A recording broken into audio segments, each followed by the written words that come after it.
अस्सलाम वालेकुम क्लास। कल जो हम टॉपिक पढ़ रहे थे वो था law of equi marginal utility. तो उसका टेबल जो है ना उसको हम डिस्कस कर चुके थे और उसमें हमने ये देखा था कि हमारे पास 5 यूनिट्स हैं मनी के और उन 5 को जो है ना वो हमने गुड ए एंड बी पर स्पेंड करना है।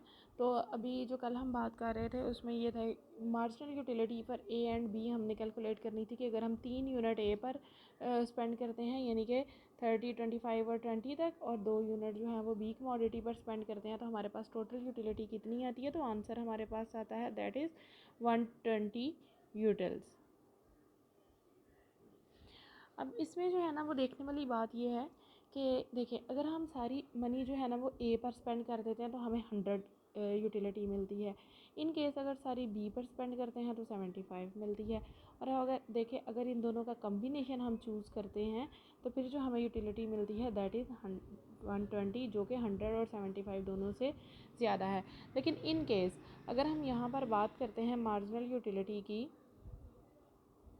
1 यूनिट जो है ना वो हम ए पर मनी का स्पेंड करते हैं एंड 4 यूनिट्स जो हैं वो बी कमोडिटी पर स्पेंड करते हैं।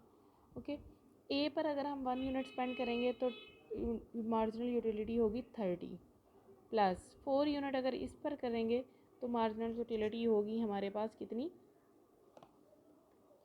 That is 25, then 20, then 15, then 10।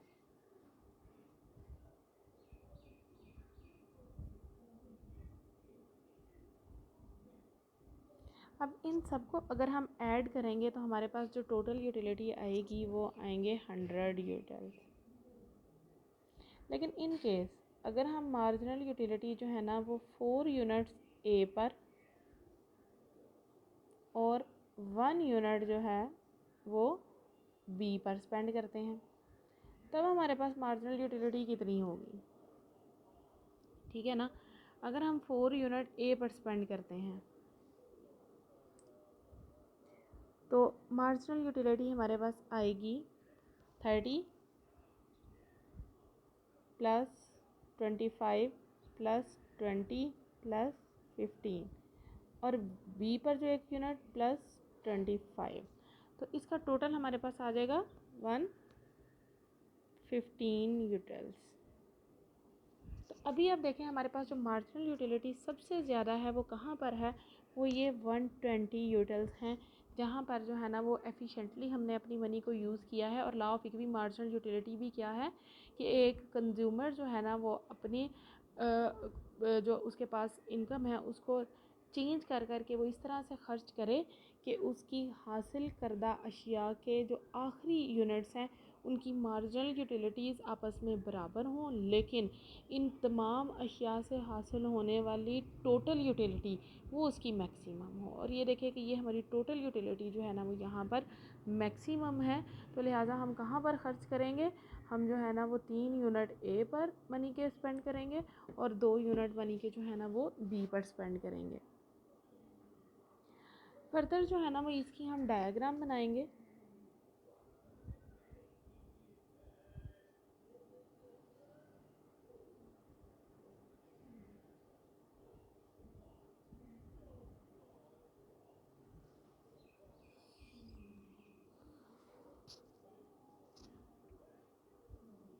Graphical representation है, तो यहाँ पर जो है ना वो हमारे पास अगेन एक्स एक्सिस है, देन वाई एक्सिस है,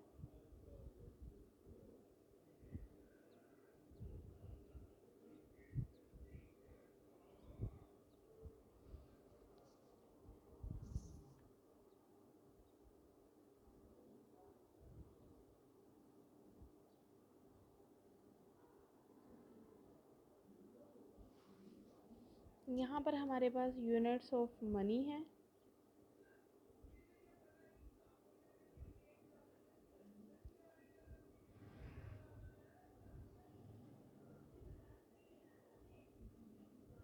और यहाँ पर हमारे पास है marginal utility of A and marginal utility of B. Units of money हैं 1 2 3 4 5।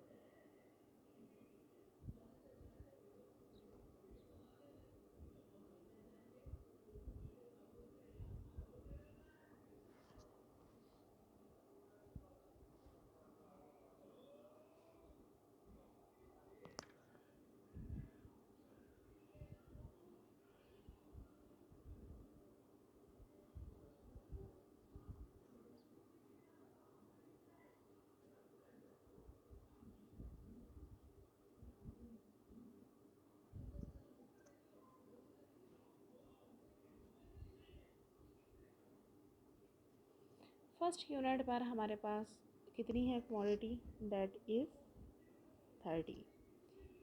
सेकंड पर 25, थर्ड पर 20, फोर्थ वन पर 15 और फिफ्थ वन पर 10।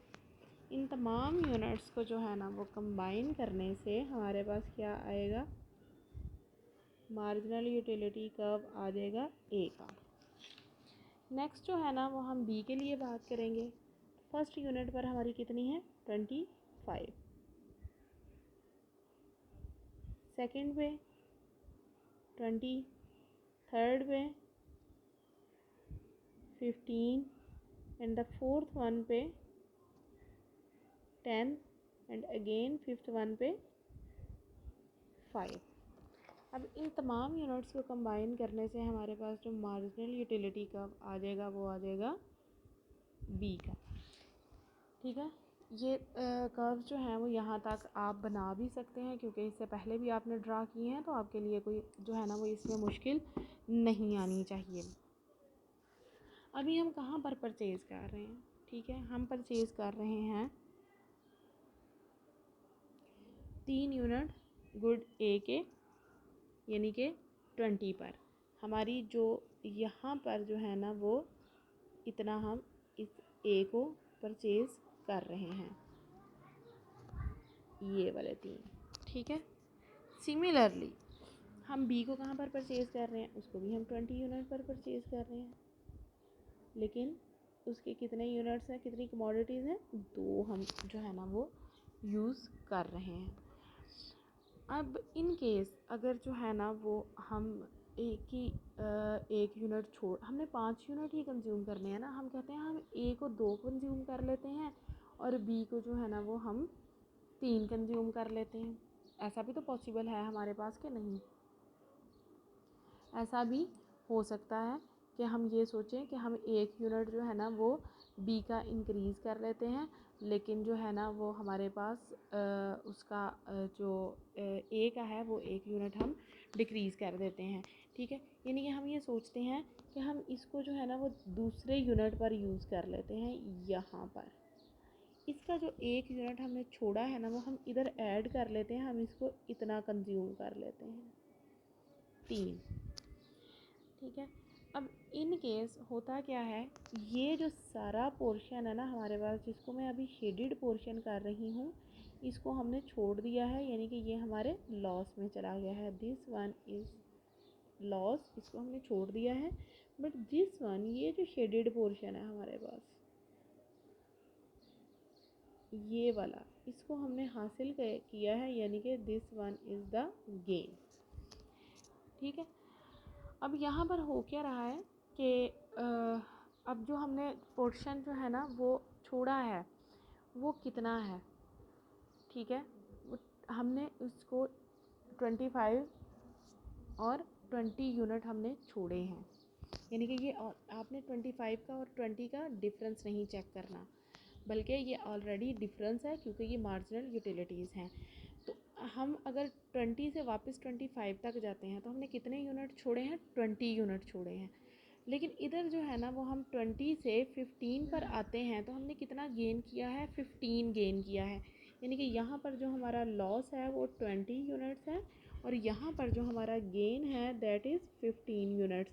ठीक है, तो अब एक्चुअली हो क्या रहा है यहाँ पर कि हमारा जो लॉस है वो ग्रेटर देन है हमारे गेन से, तो इसलिए हमने जो है ना वो इस चीज़ को देखा है कि हम अगर यहाँ पर इसकी जो है ना वो इस तरह की अगर हम कैलकुलेशन कर लें कि हम 2 यूनिट इसके यूज़ करें और 3 यूनिट इसके यूज़ करें, तब भी हम 5 यूनिट ही स्पेंड करेंगे मनी के, लेकिन जो है ना उस तब हमारा लॉस जो है वो हमारे गेन से ज़्यादा होगा। और अगर हम इस तरह भी इनकी मार्जिनल यूटिलिटीज़ को आपस में ऐड करते हैं तो हमारे पास जो है ना वो टोटल यूटिलिटी वो मैक्सिमम नहीं आती। टोटल यूटिलिटी हमारे पास मैक्सिमम उसी वक्त आती है जब हमारी मार्जिनल यूटिलिटीज़ आपस में सेम होती हैं, ठीक है, तभी हमारी टोटल यूटिलिटी 120 यूटिल्स तक जो है वो पहुंच जाती है और यहीं पर जो है ना वो हम कंज्यूम करेंगे। बेसिकली यही आपका लॉ था और इसी को ही आपने अंडरस्टैंड करना है। ये इतना ज़्यादा टफ नहीं है, आप थोड़ी सी कोशिश करेंगे, इसको बुक से पढ़ेंगे तो इंशाल्लाह जो है ना वो आप इसको कर लेंगे। ओके, उसके बाद इसकी कुछ लिमिटेशंस हैं, यानी कि इसका क्रिटिसिज्म है। लिमिटेशंस में जो सबसे पहली चीज़ है हमारे पास वो है यूटिलिटी इज़ इमेजरेबल। यूटिलिटी को हम मेजर नहीं कर सकते, लिहाजा जो है ना वो ये एक ज़हनी फिनोमिना है, यानी कि हमारे ये मेंटल के मुताबिक होता है कि हमने इस चीज़ को जो है ना वहाँ से हमें कितनी सेटिस्फेक्शन मिल सकती है। Individuality of goods,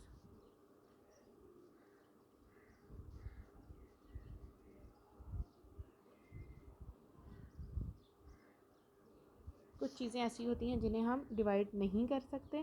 third one is ignorance of the consumer.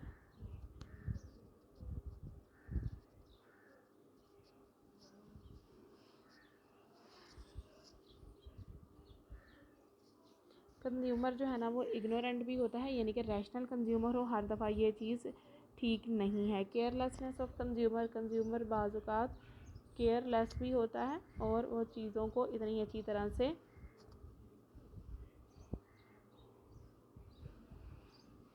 Understand नहीं कर पाता, ठीक है। देन है इर्रेशनल बिहेवियर।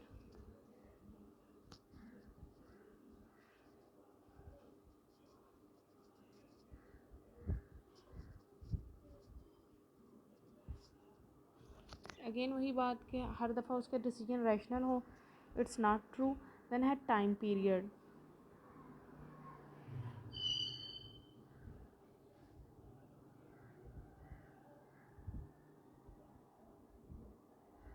और कुछ चीज़ें ऐसी होती हैं जो कि हमारे एक्सपेक्टेड टाइम पीरियड से ज़्यादा देर तक हम यूज़ करते हैं और कुछ चीज़ें ऐसी होती हैं जिन्हें हम एक्सपेक्टेड टाइम पीरियड से कम अरसे तक वो यूज़ की जाती हैं, वो जल्दी ख़राब हो जाती हैं या इस तरह का कोई भी सीन हो जाता है उनके साथ। तो इसलिए इन तमाम चीज़ों की जो है ना इनको मद्देनज़र रखते हुए हम ये कह सकते हैं कि ये तमाम चीज़ें जो हैं ये इसकी लिमिटेशंस में आती हैं। यहाँ पर जो है ना वो हमारा लॉ अप्लाई नहीं होता, ठीक है। देन इसकी इम्पोर्टेंस है, इम्पोर्टेंस को इंशाल्लाह जो है ना वो कल वाले लेक्चर में डिस्कस करेंगे। ओके बच्चों, थैंक यू एंड अल्लाह हाफिज़।